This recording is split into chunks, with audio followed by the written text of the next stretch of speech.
வணக்கம். அனுதினமும் ஆனந்தம். இன்றைக்கி நம்ம என்ன பார்க்க போகிறோன்னா, பியூட்டி, அழகு.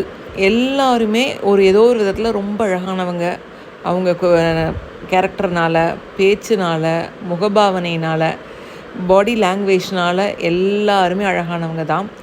எல்லாருக்கும் கை, கால், மூக்கு, வாய் எல்லாம் சிறப்பாக இருந்தாலே அதுவே நார்மலாக இருந்தாலே அது விதமான அழகு தான். அப்போது சிலர் பார்த்திங்கன்னா, இது எல்லாமே நல்லா இருந்தாலும் நம்ம இன்னும் வெள்ளையா இல்லையே, நமக்கு முகம் இன்னும் அழகாக இருந்திருக்கலாமே, எனக்கு அப்படி இருந்தால் பரவாயில்லையே, இப்படி இருந்தால் பரவாயில்லையேன்னு சொல்லிட்டு எப்போவுமே ஒரு ஒரு ஒரு இமேஜினேஷனில் ஒரு எதிர்பார்ப்புலேயே வாழ்ந்துக்கிட்டு இருப்பாங்க. அப்படிப்பட்டவங்களுக்காகத்தான் இந்த மந்திரம். இந்த மந்திரம் லலிதா திரிபுர சுந்தரியை நினச்சி மேனிஃபெஸ்ட் பண்ணுறதுக்கான மந்திரம் இது. இது வந்து ஓம் ஹ்ரிங் ரூபமதி, அவ்வளோதான், 3 வார்த்தை தான். ஓம் ஹ்ரிங் ரூபமதி. இதை கிழக்கு பக்கமாக உட்காந்து ஆழ் மனத்தில் தியானித்து இதை நீங்கள் தொடர்ந்து சொல்ல உங்கள் ஆழ் மனசில் நீங்கள் எப்படி ஒரு ரூபம் உங்களுக்கு வேணும்னு எதிர்பார்க்குறீங்களோ அந்த ரூபம் உங்களுக்கு கிடைக்கும். இது நிச்சயம். ட்ரை பண்ணி பார்த்துட்டு உங்கள் ஃபீட்பேக் என்னன்னு சொல்லுங்கள். நன்றி.